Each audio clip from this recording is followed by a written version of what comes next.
please, the issue on page 33 deals with validation of arrears, payables, and commitments.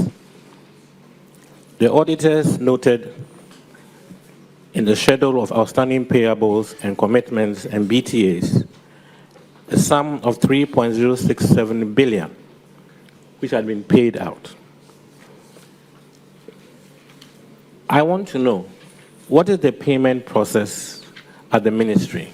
Because I believe that payments which have been done should be taken out of the payables, such that we should have a less figure showing. Thank you, Chairman. So I'll let the person responsible, Director of Finance, take that particular one. Thank you, Mr. Chair. Thank you, Honourable Minister. In answering this question, I would have wished that the Minister of Finance were here because we were asked to present a list of arrears in the ministry and in our books, which we submitted to the Minister of Finance. Thereafter, we were told that they needed to be validated by external auditors. We gave them audience. It was then that we realized that the Minister of Finance were paying contractors on our behalf without our knowledge. And that is basically the basis for these claims.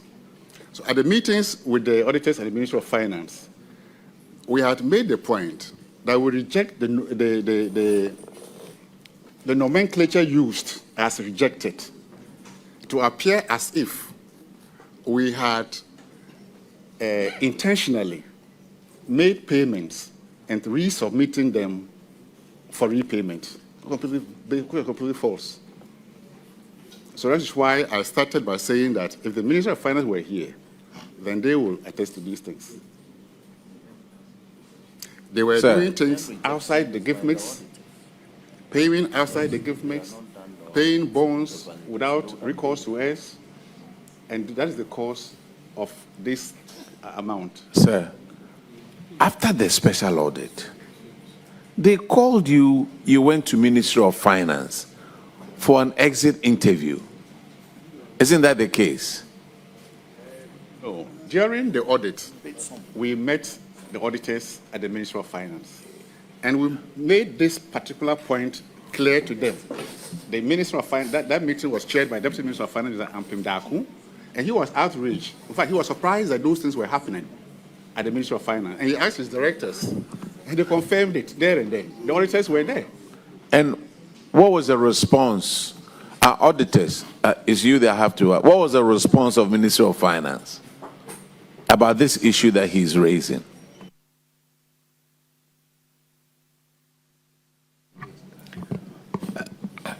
Honorable Chair, I don't recall exactly the response from the Ministry of Finance, but what we observed, and as was explained, that these payments were being made without recourse to the Ministry of Roads and Highways.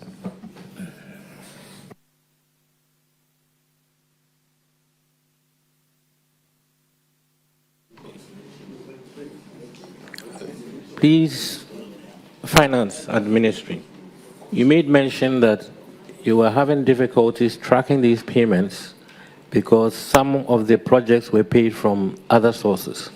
Can you speak to that? I didn't say we're having difficulty tracking them, because you track something that you know. If it's done at our blind side, how do you track? It was during the audit that some contractors came to tell us that they were paid. And the auditors also called some of the contractors, and they said they were paid. So if you pay a contractor without recourse to me, I will not update my contract register, because I don't have any evidence to that effect. Please, do you have the report before you? Page 33. It says, management iterated the challenges they face in tracking payments once the IPCs leave their remit. the risk of double payments is heightened, as a good number of projects were currently funded by more than one source. Can you speak to that? Mr. Chair, there shouldn't be a situation where any one project should have multiple sources of funding, except those that, let's say we have a loan and then there's a counterpart which will be GOG. That will be understandable. But we are talking about a situation where at the ministry we have only two sources. Maybe the project is attached to road fund or government of Ghana. The difficulty is when, because of the level of arrears we have, sometimes contractors hear that government of Ghana is paying. Meanwhile, the project source of fund is road fund. Then they find a way of getting that certificate to GOG to be paid. At that stage, it's not an intention to cheat or anything at that stage, just to get their monies paid because they've invested money and they've been sitting there for 4 years and not being paid. Unfortunately, because that process is not properly documented, that certificate probably lies still in the records of road fund. So one day when road fund gets money are paying, actually that certificate can be paid again. It got worse when you have a situation where at a point in time we took a bond from Fidelity, which is a third layer. So it is no longer even road fund or GOG, but a third party. So the third party, the contractors are encouraged to go to, let's say, Fidelity and get your certificate cleared through a bond. They carry out that certificate still probably lies with GOG. One day, if GOG is paying, because our record keeping is problematic, that certificate could end up being paid. We had a very interesting situation where, during the recent validation, a contractor was contacted and said, we owe you 500 and something million. He said, no, you don't owe me 500 and something million. They were insisting they owe you. He said, no, you owe me less than 300 million. Because according to him who received the money, he received part payment already. But in the records of that organization paying, it's still a full amount that is there. So we need to actually clean up this. I don't see if there's any body benefiting unduly, which is what it is.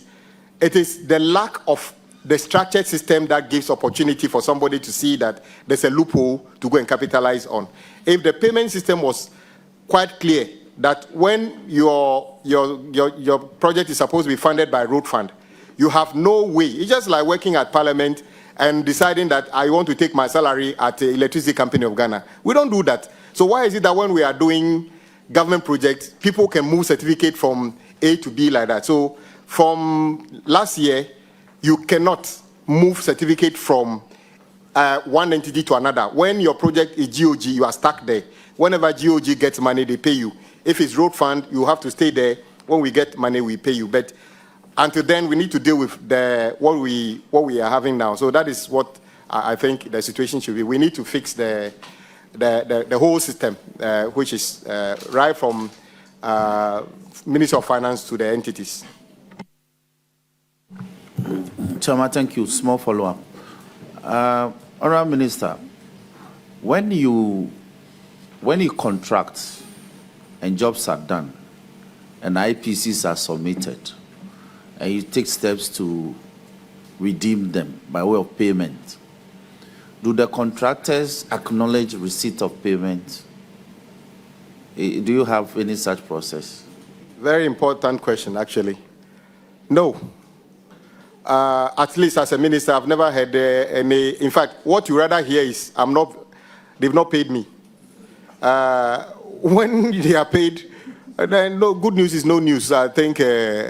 So it is when they are not paid and they are struggling that they keep telling you, I've raised a certificate for the past 2 years, I'm not paid. But as I keep explaining to Minister of Finance, there should be a very simple system where when a certificate enters the system, it should be easy for the entity to know what the certificate is about. The day it is paid, anybody who opens that page should be able to see this certificate has been paid, the date, and where the source of funding is. Until we get that done. Currently, I don't even, so we say things like, when you even say that we owe contractors, let's say road fund, 11 billion, that would have been my understanding yesterday. By the close of today, that money could have been less or more, depending on what payments have gone through or have not gone through. But we need to have a fit-for-purpose system where contracting and payment for works done is quite simple and clear for everybody to see. Minister, you know, the finance minister mentioned that we need to augment the gift miss, because once you do that, you will, the schedule officer would be able to see, one, the IPCs that have been generated and paid for, and at a click of a button, they can print it out to be shared. So maybe you also need to encourage the Minister of Finance to look for money to open up the gift miss and all the other functions that the gift miss is supposed to perform. It's all about money. So find money to invest in the gift miss so that all these functions can be activated. Once they're activated, it will make things quite easier for all of us. But I also want to encourage the ministries, departments, and agencies to, on their own, have some form of reconciliation. Even if it's a manual reconciliation, you have your manual, and then you can have what is on the system, so that you can cross-check. So on our own, we do our manual. But then the most important thing is augmenting the gift miss and enabling the gift miss to have all the functions that it ought to have. I know it's all about money, and I'll encourage that you urge the minister to find some money somewhere to open up the gift miss so that it will be easier for you, especially when I look at the quantum of liabilities that was sent by the road ministry, and the fact that you still have a huge sum that you need to supply the auditors with documentation to enable them validate as to whether they are rejecting or they are accepting it. So it's a big deal, especially for Ministry of Roads. So I ask that you impress upon the minister to find some money to let the functions work on gift miss, and things will be easier for most of the ministries, departments, and agencies. Chair, you are very right. In fact, I think we were one of the first people who went to Ministry of Finance and suggested that we needed to get assistance from the state to be able to do this. We are largely an engineering organization. We build roads and maintain roads. We are not accountants. So when you create a situation where we now need to be tracking payments, deducting taxes and other things, our engineers are not trained to do those kind of things. So there should be, I mean, it should be done, I mean, somebody called foolproof. So if you put in a certificate of 10 cedis, whatever taxes are supposed to be deducted on that should not be the responsibility of any engineer or QS at the agencies. It should just be done automatically. But I am aware that the discussions about updating the existing gift me system is ongoing, and is supposed to be government-led, not entities-led, so that everybody will fall in line. And I agree with you. It is needed extremely, I mean, right now, we need to fix that now. Chairman, before Duke takes over, Honourable Minister, when you were a leader here, you placed me on this committee. And the work we do is to lead to reforms. So I want to suggest that going forward, put up a system where every contractor that you contract to undertake any form of work for you, when they get paid, you could just assign one officer. They should acknowledge receipt of payment and build that database. You know, it will help to reduce some of the problems that we face, and I think that it will help everybody. Other ministries should also learn from this. So, Duke, if you may. The auditors, please. Did you get any assistance from the internal audit unit at the ministry to arrive at this number, and then also to make the recommendations for the ministry going forward?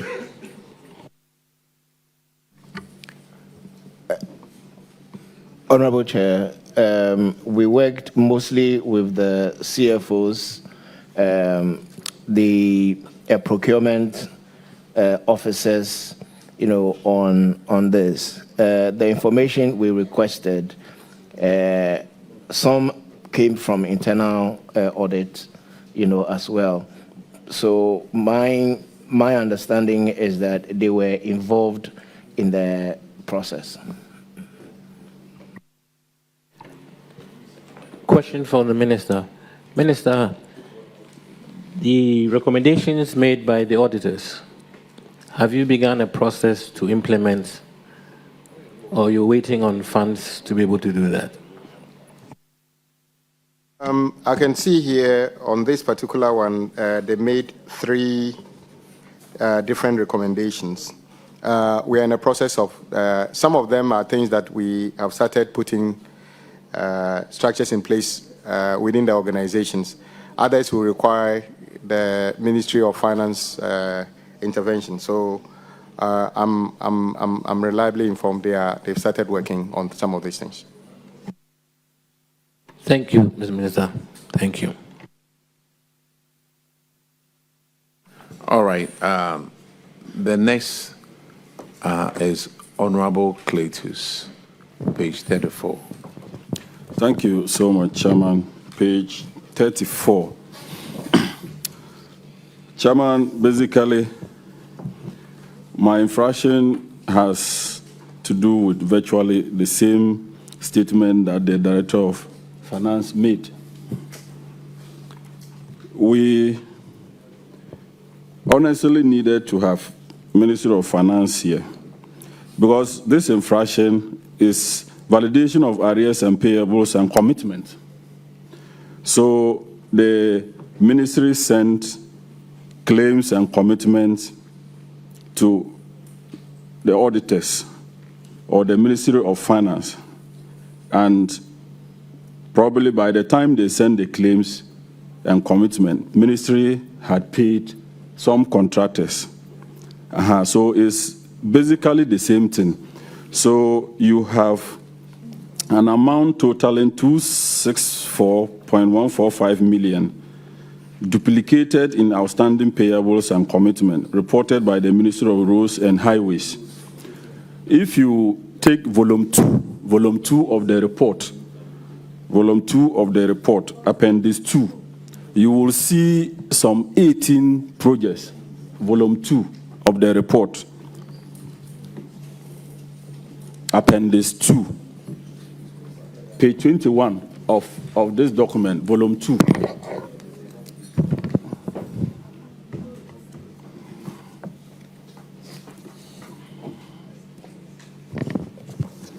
So if you are there, Director of Finance, are you there? Minister, are we together? Okay, so volume 2, page 21, you see 18 projects. And when you come to the comment section, you see company 1, you see amount is duplicated in claims and commitment. Amount is duplicated in claims and commitment, and they mention the amount. Project 2, amount is duplicated in claims and commitment. Then you come to some of them, amount duplicated in BTAs, bank transfers advice. So Chairman, we need some serious reconciliation if we honestly want to proceed to do this job well. I agree with you, Honorable Member. Yes. And this is where Ministry of Finance should be here. Yes. You see, when it comes to roads, Yes. sometimes most of these contractors would go to a higher authority somewhere. I know. And that person will call Ministry of Finance, pay that road contractor. And when the finance cannot say no, so when they pay, by the time they send the claims over there, that person has already been paid. Isn't that the truth? Hey. You see, Chairman, to add to this, you see, when you say amount is duplicated in claims and commitment, it's not paid. It's not paid. You understand? It's something that is in the system that could be paid, but it's not paid. So that's why I worried that we need to have them so that we can do some reconciliation with the ministry rules and then the auditors, so that we can have at least authentic document to work with. If not, if we sit and to go through, because they are saying amount, amount is duplicated in claims. It's not money paid to the contractor. It's not paid yet. Or auditors, can you help us in this regard?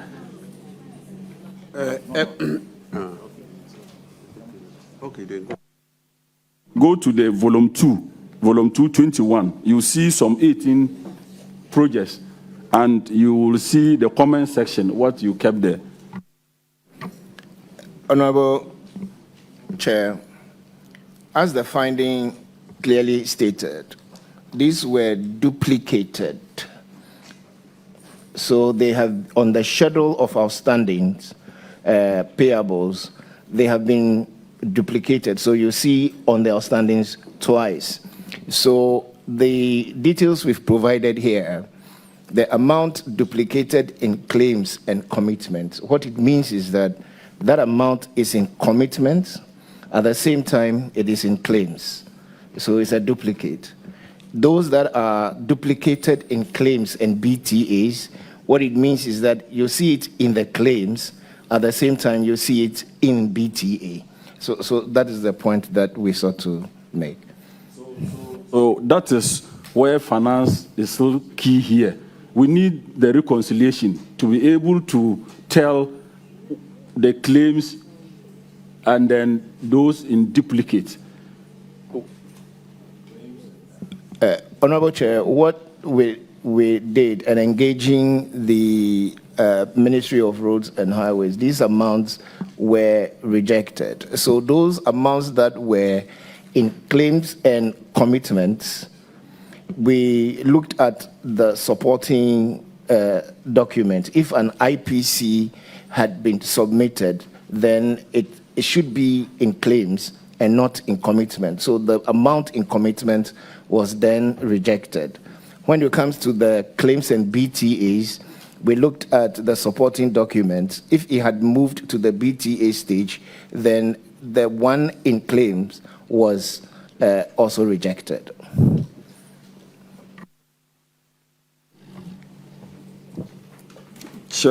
Chairman, if you come back to volume 1, page 34, you see, 1, the certified amount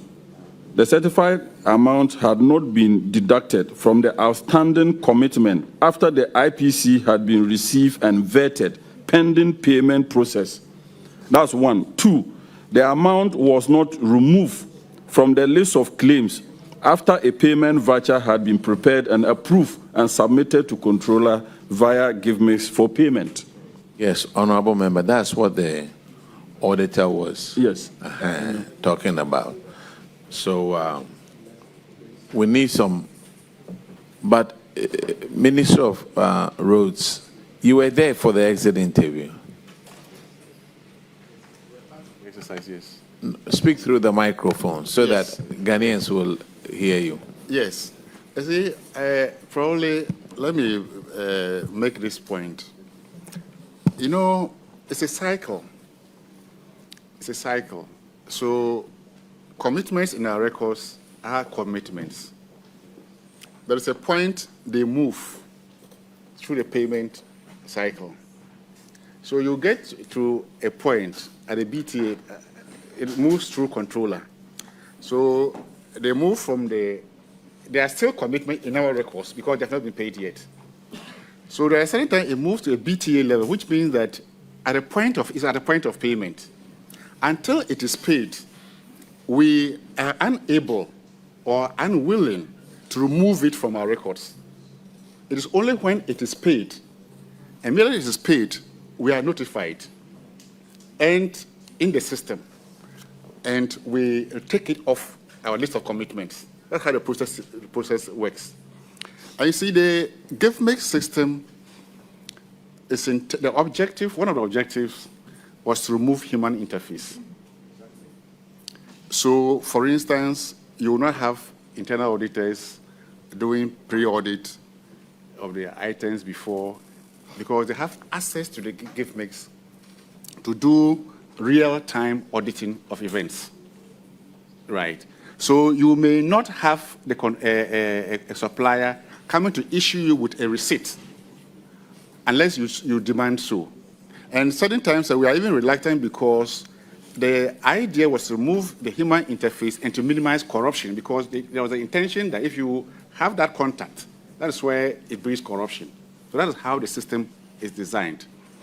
If we are doing things properly, and I think that respectfully, Mr. Chairman understands the system very well, that some things, payment can be done at the Ministry of Finance without recourse risk.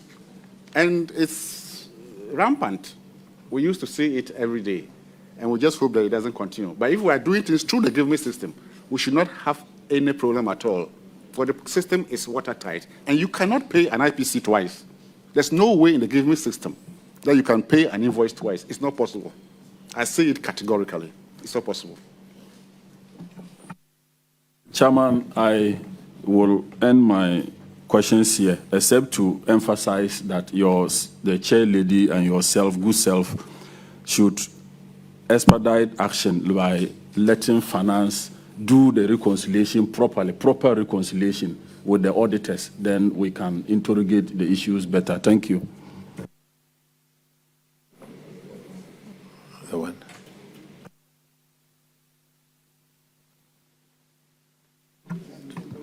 Chairman, thank you for the opportunity. I just want to ask the auditors a question. In their explanation, it's obvious that it's the audit process that helped us to uncover some of these issues. And as the minister said, where he gave the instance of a particular contractor being called, and he said he's owed less than 300 million. I want to ask the auditors, but for the audit, could the system have allowed for the payment of that 500 million if the contractor was not called?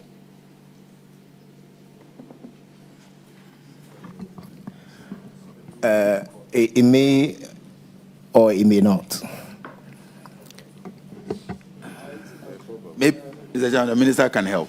You see, there shouldn't be any need for reconciliation if the system works very well. Assuming you were awarded a project for 10 cities.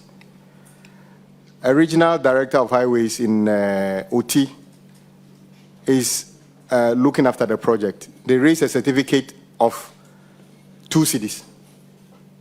Automatically, by the time he finishes that process, that amount that should be seen as commitment yet to be honored should automatically be 8 cities. The auditors, when they go to the system, as he said that it was supposed to remove human interface, should see automatically that the contract was 10 cities. We have raised a certificate of 2 cities, whether paid or not, should be there. The day it is paid, there should be something in the system that says that it is paid. The process where we are now going back to ask people, including that contractor, were you paid? How on earth were we thinking that we can actually solve this problem? Okay, that one contractor said, I was already paid. Imagine everybody else who said, no, I was not paid. So technology exists for us to basically clean up this. And you see, the auditors, what they were even doing was just looking at the face value of the certificate. They are not engineers. So in actual fact, they are validating what is on the face of that. So the real auditors of roadworks has to come back to the agencies under the ministry, because they are the only ones who can tell when the person says, the contractor is being paid for sealing a road or patching a pothole. They are the only ones who can tell whether that activity has already taken place or not. So let's put in place a system which doesn't need me or anybody else to validate whether this thing has been done or not. That is the only way out. From now, in fact, the last payment we did, I took all the directors, or some of the directors, to Ministry of Finance to ask. The Ministry of Finance was also there. But that is just a meeting. We don't even need to do that. That should have been an automatic system that when contractor A has been paid for doing X as part of his scope, that should be automatic for everybody to see, including the auditors. So the bottom line here is for us to build a fit for purpose. The existing gift mix have served a purpose. Indeed, it has improved. But things have moved on so much that we need a higher level of interface with that. You talk about this. What about the fact that some of the projects you are talking about here to be paid, there was no commitment authorization even for it? i.e., the Ministry of Finance wasn't even aware that we at the Ministry of Road were committing the state to that level of expenditure. And it's all over the place. Yet the Ministry of Finance gets a certificate. And sometimes a powerful contractor can go to, as His Excellency Mill said, with one front page of a certificate that is how much they owe me. And in his word, somebody can make a phone call and say, pay this contractor. Auditors are not aware. Agencies under the ministry are not aware. Somehow, that person gets paid. Only one day for us to carry out this exercise, for somebody to know that that certificate has already been paid. Minister, this is a structural problem. And that is why we also have professionals aside engineers. We have other professionals in the road ministry that are supposed to do their work. Aside the engineers, they are professionals, they are accountants, they are procurement officers. They are all the chain of professionals who are there. These certificates that you are talking about, the one-pager, certainly it comes from somebody from Roads and Highways, because they won't come and show something to a minister that is not from Roads and Highways. So aside us looking for better systems, improved systems, we, the human beings also, we need to check ourselves, change our attitude. Sometimes they tell you, but is this for your father or your mother? They do things anyhow. We all know it. And it's very, very easy to push it on the politicians. But then you have professionals in the ministry that are also supposed to discharge their mandate. So, Minister, in as much as we want to look for systems, we, the human beings, we, the citizens of this country, we should take, matters into our own hands. Wherever you are placed, it can't be pa. It can't be quick, let's make money. Minister, are you aware that in certain places, some officers, when they are taking off their schedule, they'll go heaven and earth to make sure they are placed back in that schedule? You ask yourself, why? So, Minister, in as much as we want to do this, we also have to preach attitudinal change. The way we do our things, our responsibility to our nation. It is not just the politicians, it is all of us. It is all of us. This is a charge we have to keep as citizens if we want to make things better. Because I look at some of the things coming from the road ministry. They are human beings who do that. They are officers, professionals, for God's sake. Professionals who compile these things, who know very well that the contractor there has not done the road to a standardized size. But then, what I will get from it, the cut I will be given, if I'm able to prepare this IPC and send to, not even to Ministry of Finance, to the next stage. So, Minister, it is bigger than just systems. We have to also start talking about attitudinal change. And that is why we engage ourselves here, because this is how we can help bring that awareness to all of us. We are all culprits. Chair, I think you are very right. The purpose of this is to make sure we improve the systems. And you stopped at both just the contractor, the politicians and the other people. On many occasions, we've had situations where a road project has been done and it has failed within a very short period of time. There was even a third-party consultant paid fees 6%, 10%, but who certified that this project was done according to the scope and let pay. Guess what? I've never heard anybody ask, why is that consultant not in the dock?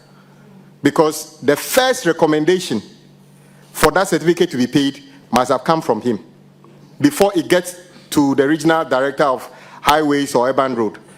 As for the minister, you are at the mercy of everybody. Because when I became a minister, they will tell you what I get normally, a certificate is 1 page. Until I started asking, where is the contract? So today, when you are bringing me a certificate, you must bring me the entire contract, because I want to know what we are paying for. So, of course, but still, I'm not an engineer. So the point is, I agree with you, we should make the systems work. And engineers, of course, they're also human. Just the way that there can be a bad MP. Surely, I don't think the engineering field has got saints there. There could be even judges can have a bad judge, isn't it? But that is why we use technology to take out the human interference in things as much as possible. I believe if the give me system is such that every commitment of state, every agency only appears first on that system. If it's not on the system, you cannot even raise a certificate about it. If it's not on the system, even if a certificate is raised, there will be no interface for you to activate a payment. I believe that will be the basis of taking out all the challenges we have. All right, thank you very much. Honorable Simon will handle the other infraction. Thank you very much, Chairman. My question will be, what's the average time frame for vetting and approving IPCs at the ministry? I would ask the Chief Director to respond to that. Thank you very much, Chair. We actually planned for 21 to 28 days. 21 to 28 days. So we get a certificate from the region or from the consultant to the agency. The agency is supposed to work on that IPC for maximum 14 days. It comes to the ministry. We take about a week. That's 7 days, all things being equal. I'm saying 21 to 28 because there could be days that we need to go back to the site to check. And we have to make sure that whatever we are certifying at the ministry and pushing to the Ministry of Finance is very accurate. So we give the agencies 2 weeks, and then we give ourselves 7 days. What we have to go beyond that, we give us 28 days. Why? Because we are very careful of the timelines when it comes to the interest or delay payment, because it starts counting after 91 days. And we have to make sure that it leaves our desk quickly to the Ministry of Finance where payment is made. Why am I saying so? The date of the certificate where the interest or delay payment is reckoned is the date of the engineer, resident engineer or consultant, the date he signs. So we are very careful, we are mindful of the time frame, 21 to 28 days. Thank you very much. I'm looking at the report, page 35. The auditors found that an amount of 722,623 Ghana cedis in claims was Please get closer to the microphone. Thank you. An amount of 722,623 in claims was not supported because there was a delay in approving IPCs. And I don't know how you speak to that. Can you answer to that for me? A delay in IPCs, and yet it went through. It says that it went through and was approved, and yet there was a delay. Chair, is this supposed to be an interest on delay payment certificate? Because the way it's written, it's interest on delay payment. Yeah, interest on delay payments. Okay, so this one is a national problem. Surely we overcommit as a ministry. When you take the 2025 budget, everybody knows, including members of parliament, knows what we have approved for the ministry. But I am sure almost everybody around the table who is an MP, whose road is not being fixed is expecting that we will start tomorrow. But nobody ever asks, how will it be paid for if we send contractors to site? In fact, many of you even say that go to the site tomorrow. Well, from now, you need 1 year for full competitive bidding for that. So it is a general problem. So contractors work and raise certificates, and unfortunately, they are not paid for years. And there are parts of the contract which says we pay them interest on delayed payment. My argument with my engineers have always been that, why is it that the calculation of interest on delayed payment starts when the engineer at the region signs a certificate? Why is it not that when I approve the certificate? Because if it's the case that once the engineer signs, the certificate takes effect, then why are you coming to me? Because you are coming to me, or you are coming to the national office and coming to the minister because you thought there could be, you need my authorization. So that regulation, I said we will change that regulation.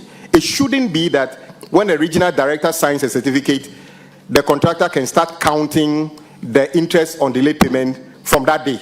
It should be when the ministry finally authorizes. It's an anomaly in the system, because as the chief director already said, we're giving ourselves 21 days to complete. The regional director has already signed.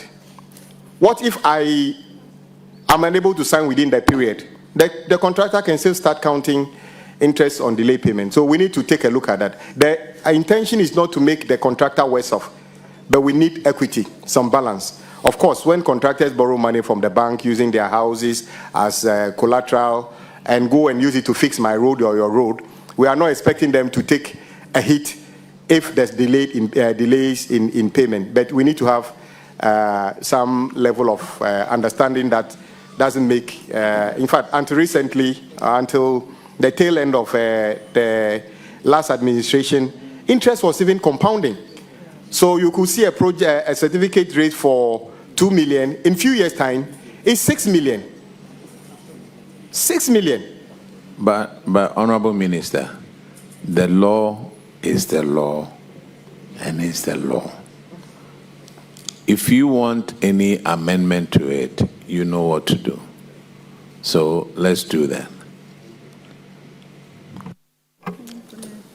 My next question will be BTS to the tune of 275,293 went through. I mean, there were BTS raised for payments, and yet there were no supporting documents for that. How do you answer to that, please? I know during the special audit, people were asked to, because the auditors were presented with a set of information based on different contracts and other things, and they couldn't trace essential documents relating to some of them. Some could be contracts, some could be missing, let's say, 5 certificates added up to 20 million. And then the auditors saw 20 million, but they could only see 10 million cedis worth of certificates. They may require either the agency or the contractor to supply the rest of the certificate. And I know that in some cases, when they cannot find the additional document, what they did was to certify the amount whose documentation they can find and leave the rest. And sometimes the people don't come back. What does that mean? Does that mean that if the auditor didn't raise that, that was going to be a waste of money? I don't know, but I know that even this one, the auditors found it difficult to do. But even with this, even after this audit, we found out that there's a lot we can do to make the system even better. So my last question will be, as a ministry, do you have an aging kind of analysis in place where contractors are paid based on the ones that fall due first? Or how do you manage your payables, your commitments and your arrears? How do you manage them? How do you pay them off, the contractors? How do you pay them off? Ideally, it should be first in, first out. But let's say something. When we say GOG, the CAPEX at the Ministry of Roads the disbursement doesn't actually come from Ministry of Roads. It comes from Ministry of Finance. We just do the paperwork to tally with whatever is in our system. That, if it's 4 billion that is in the name of the ministry, many of the times that money is not transferred physically to Ministry of Roads to physically disburse. But yes, sir, you also have your budget that you fiscally disburse. So yes, it's the same thing. But the volume of work we do, yes, the volume of work we do, yes, much of our payment, apart from road fund, doesn't come from us directly. Once in a while we get a transfer. But what I'm saying is that his question is whether we have a system where we can say first in, first out. That is not always the case, and there's many reasons. There are situations where in an emergency, okay, let's say somebody went and did a pothole patching or regraveling, and then out of, 3 days ago it rained and a few roads have been washed off, few culverts broken, and you send somebody there to carry out an emergency work because that culvert is between where the teachers live and where the school is in that community. You might be tempted to, like, in the name of emergency, provide funding for that contractor to fix that bridge and postpone the payment of the other contractor further. I think it's just like triage in an emergency place at the hospital. If you went to the hospital with a hangover and somebody is bleeding out of a motor accident, a triage nurse will make a decision as to who gets to see the doctor first. And I think it's normal. It's the same way we treat some payments. Minister, you can start from your end with your budget. This year you were giving over 13 billion. So maybe if you can start from what you have control over, and then you start the aging analysis with your budget approved for you in the 2026 budget, and then maybe you look into doing same in conjunction with Ministry of Finance for what they pay on your behalf. There's always a way to start. So let's start small and then see how we can do it. Chair, you are very right. When it comes to that you are talking in terms of the big push allocations. The good thing is that as of today, there's no big push contractor who has raised certificate for works whose 1 CD is outstanding. We are prepared to pay for that, and it's a commitment we made. Everybody who raised work certificate has been cleared for payment. So we don't even need to prioritize who we pay first, who we pay second. Once the certificate is due, we clear it. Minister, the import of my question is it will help reduce interest on delayed payment if we're able to pay those that are due first. We'll cut down the number of outstanding, the length of it. Thank you. That'll be all from me. Okay, let's move on. Page 36 is talking about contractors confirmed 965 million less than they were owed. That's interesting. And the next one is payment vouchers for BTAs amounting to 26 million not found in gift mix.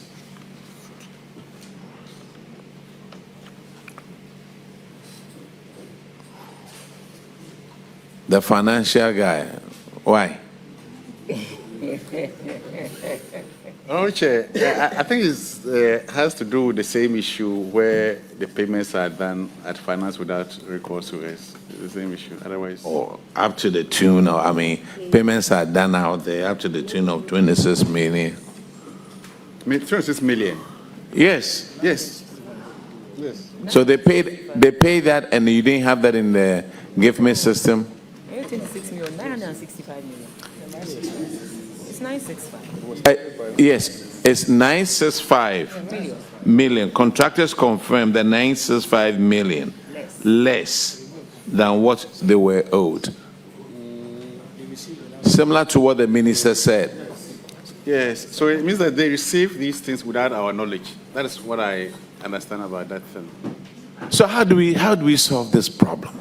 How do we solve this problem? You, the accountant guy, don't bring the minister in because he doesn't reconcile accounts. Honorable Chair, I recall when we brought this thing up to Honorable Ampim Nyako. Yes. He was surprised at first. So he asked his directors, and they confirmed some of these things that were done prior to his coming to the ministry. So he said that as a first step, the director of budget, myself, and my chief director should do a small committee to see how we can come up with the exact amount, because these were done without recourse to us, so we don't even have the information. And surprisingly, even at the Ministry of Finance, they didn't have the information. When he asked, they didn't have the information. They didn't have the information. Unfortunately, the director, we met once and to... But controller will have the information. No. Controller made the payment. No. Some of them were done through Fidelity Bank. A lot, in fact. The billions were done through Fidelity. And bonds. Okay? So the Fidelity payments were done at Ministry of Finance, within Ministry of Finance and Fidelity. We wrote to Ministry of Finance severally, requesting for that information. They didn't give us. We took steps to go to Fidelity Bank to ask for it. And they told us that they didn't deal with this. So they didn't give it to us. Before the contractor went to Fidelity Bank, Ministry of Finance did not sign anything. Ministry of Finance does not go through the proper checks. Ministry of Finance just directed contractors to go there. Is that what you are saying? Honorable Chair, the Ministry of Finance told, it was a national policy that they are going to pay contractors below 2 million at Fidelity Bank. So they asked us to bring us a list. Certainly. So we sent so it to them. you took a certain list to Ministry of Finance. Yes. This is one challenge I have. You know, when the MDAs take requests to Ministry of Finance, they no more want to own those requests. I have sent it to Ministry of Finance. You are not the only one. Several MDAs have come here to say the same thing. Oh, we sent it to Ministry of Finance. And when they finished paying or when they cleared the arrears, they never got back to us. But I'm thinking that if the MDA has sent something to Ministry of Finance, you owe it a duty to check whether it's been paid on, assuming Ministry of Finance never gets back to you. Don't you owe it a duty to update yourself as to whether Ministry of Finance has done the needful or not? Because you sent it for a particular purpose. Yeah, on this particular one, we went there not once, not twice, several at the Ministry of Finance. Even took the additional step to go to Fidelity Bank. Just tell us who and who you have paid, so we'll update our records. They said no. They were dealing with the Ministry of Finance.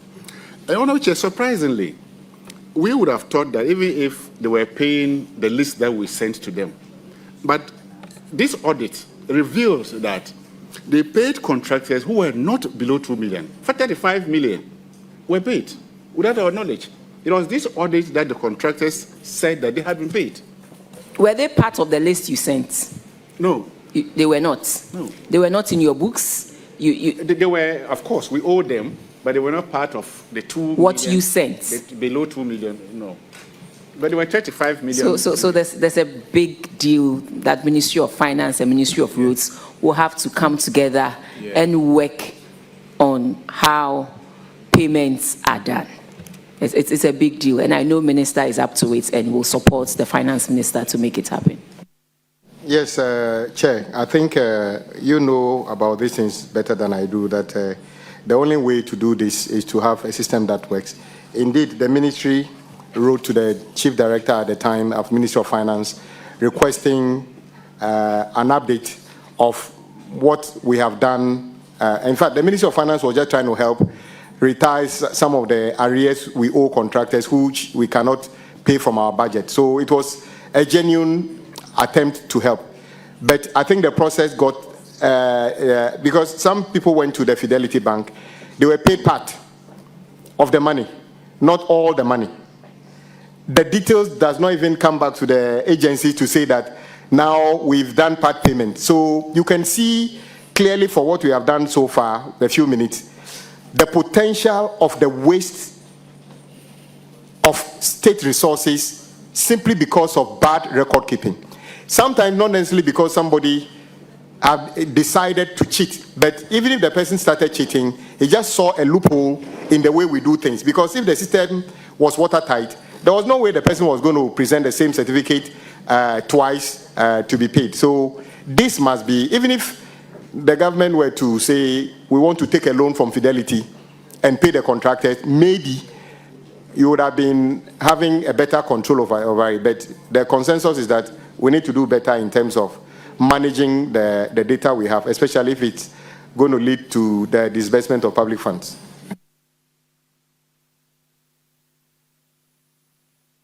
Minister, there are some recommendations over there. I'm sure you've read it. If not, let me just read a couple of them. To avoid wrong reporting of outstanding arrears and commitment balances, the MDA should, 1, strengthen internal controls to monitor payments made by contractors and regularly share updated outstanding balances with the Chief Director, the Finance Director, and the budget officers and Head of Internal Audit. 2, obtain updates from the Controller and Accountant General's Department on payments made to the contractors and reconcile with their books to ensure completeness. And the third one is the Auditor General should also be encouraged, should engage regularly to conduct a special audit on the outstanding balances to ensure accuracy and of reported outstanding balances.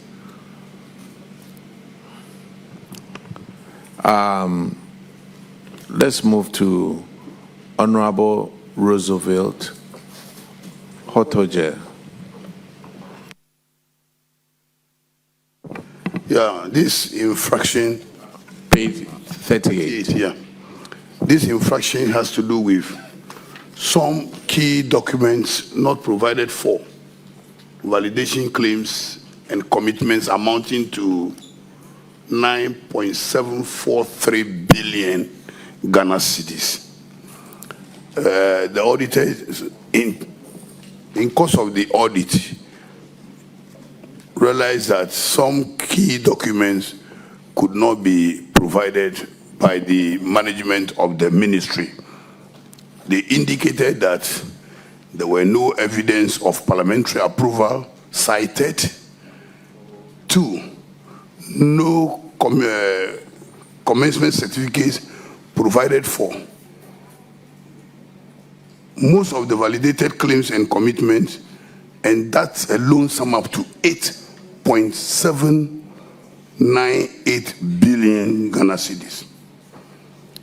In addition to that, no evidence of tendering process was seen. Also, PPA approval was also not there. And they even threw their hands in the air that those even available, they could not retrieve them.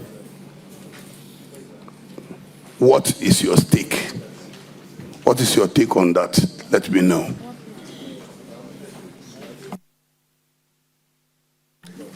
Honorable Chair, yes, the auditors were working with a checklist. And their checklist was that any certificate that they take must have a commencement warrant, which is what our rules say. It must have PPA approval, it must have this, it must have that, it must have that. So that's the checklist that the auditors are referring to, that in most of the cases that they vetted, some of them didn't have these things. And like the Honorable Minister stated before me, that most of our projects during those periods were awarded without commencement certificates. And that is the fact. And we resolved this issue with the auditors. At a point in time, they weren't able to move forward. So at the point with the Ministry of Finance decided that no, they should ignore the requirement of a commencement warrant and move ahead and do the validation. So just procedural something. They gave you some pieces of advice. They advised that you should now have a very robust documentation and approval tracking system. Have you done that? Yes. Now the Ministry of Finance is now insisting on the issue of commencement warrants. So I now all projects that we are executing, we get commencement warrants before we carry out. But of course, like the minister indicated, if there's an emergency now, the minister cannot say that he's waiting for a commencement warrant before he will go and attend to it. Those will be the extreme. But we are going by some of the recommendations. Again, that you should make sure that you do regular audits to verify the completeness of vendor documentation. And they told you that in order to do that, make sure that you get a dedicated officer trained in that regard. Are you on the path of doing it, or you have done it? Well, we have, maybe we will have to strengthen our internal audit unit and processes, because the internal audit, that is their function. Sir, it is not maybe. We need to, intensify. Yes. Now, when you say maybe, Well, because they are already there, that is why I'm talking about strengthening. Because the internal audit units are already in existence in all the agencies and the ministry. So we have to strengthen their capacity to do more than they have done in the past. Chair, indeed, we have started some process. So, for instance, if you go to Feeder Road today, when Feeder Road director in Kumasi validates a certificate, there's no need to carry a physical document to the Feeder Road director in Accra, because they have a paperless system we are working with, which we think Urban Road also had something similar in the past, but we want to make it a ministry-wide. Highways, everybody had some, but we want to have one platform where these things can be done, because it will track all the activities. But the bigger problem is what he raised. If we committed the state to a total of almost 8 billion Ghana cedi, when there's no evidence of commencement authorization, no evidence of any tender process. So how on earth is the Ministry of Finance even supposed to budget for this expenditure? So sometimes the public need to understand why these things are what they are at the Ministry of Road. But you see, people oversimplify and the understanding. Of course, majority, more than 95% of the projects I have seen, we inherited. There's no evidence of any tender or anything. Absolutely. But these are roads going to communities that need them like yesterday. So what should we do? Terminate them and say that we should go and do 1 year competitive bidding for it? No, there's another way to check it. We can continue that same project, but ensure that the contractor carries out the work as expected by the standard, and we only pay them for the work they have done, not to the contract price. Like I keep telling people, we don't pay contractors contract prices. We pay you for the work you have done. So your contract price can be 10 cedis. In fact, recently we were trying to put a clause in the Big Push contract, and then I was fighting with them. I was arguing with them that it gives an advantage to the contractor against the state. They managed to water down that particular clause. Today, when we raise certificate on those projects, we are deducting money from the contractors, because the health of the economy means that the projection which necessitated that clause, things are better. So we don't even need to pay you the 10 cedis, we pay you 8 cedis. And that's exactly what they were telling me, that it works both ways. It can work to the advantage of the state, it can work against us. But at least today, we are saving money out of that. So I think it's an important thing the roadworks are different from supply of vehicles or supply of groceries. It is much more complicated. Chair, just because of one rain 2 or 3 days ago, if you see the volume of challenge we have across the country, and the question is, okay, can you consider all those projects as emergency projects, that one day somebody will not accuse you of just willy-nilly deciding to go to site for those things? But these are projects in colleagues' constituency. I can see some of the faces around the table forwarding me those videos. Yes, I can see some of them around the table. And it's a real situation.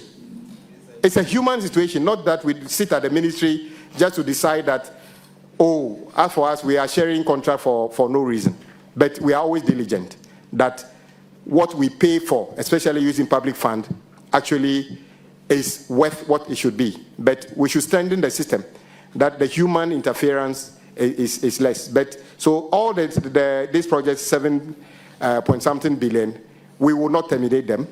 We will regularize them and bring them to a system where we can complete the works and fund them, because these are roads in our communities. These are not roads in another country. These are roads that were needed.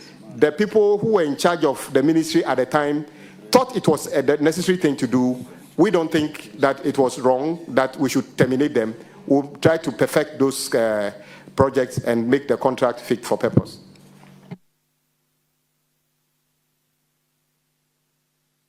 Chair, can I ask permission? I have an able deputy who is also one of us in Parliament, who can take the chair and guide us to take it, so that I can attend to something else. So I wish I would be here throughout. So I present to you Honorable Sweeney, one of your own. Once upon a time, he used to be a regular around the table as well, so you can continue. If I get a permission, then I can. Permission granted, but my able Honorable Abena Oseyasare will have a question for you, please, before you go. Minister, you know the issue with the huge payments that Road Fund is saddled with. It is because Road Fund has moved from its core mandate. It's a big deal. I know people want roads, so sometimes you go to Road Fund to assist. Because the Act is very clear that it is to finance routine periodic maintenance and rehabilitation of public roads. And it's also to be used to assist metropolitan, municipal, and district assemblies to perform their functions. But now we have saddled them with huge projects. Minister, maybe we should think about allowing them to carry out their mandate only, so that whatever funds they have in excess can be brought to the ministry to assist the ministry, in addition to what Ministry of Finance gives you. This is just something that you should think about and see if it is possible. But I think Road Fund should be given the permission to go by its core mandate. And in doing that, I believe that a lot of the municipals, metropolitans, and districts can benefit more from Road Fund than when it is saddled with huge contracts that, for us outside Accra, always sit in Accra, and we outside Accra and the capitals don't really get or feel the benefits of Road Fund. It's something that I want you to think about. Thank you. Thank you, Chair. I didn't know you were a village MP like me. Indeed, the core mandate of Road Fund has been missed in a lot of ways. They still do a lot. Many of our maintenance programs are done on it, but the amounts we are loading onto it now is not sustainable. We have projects, almost 700 million Ghana cedi on Road Fund, when the entire allocation for 2026 is 3 billion. One project, almost 700 million. So how on earth do we expect this fund to be sustainable and reach everybody? So indeed, we need to also augment the accruals to the Road Fund. 3 billion for 16 regions and a debt of 11 billion doesn't give an indication that the problem has got a solution yet. So we either augment the accruals to the Road Fund and also streamline, how maybe even institute a limit to how much should be the cost of a project you can offload onto the Road Fund. Maybe that will be the way out, but I think it's early days yet. Let's see how it goes. But it's a good suggestion. Thank you very much, Chair. Thank you.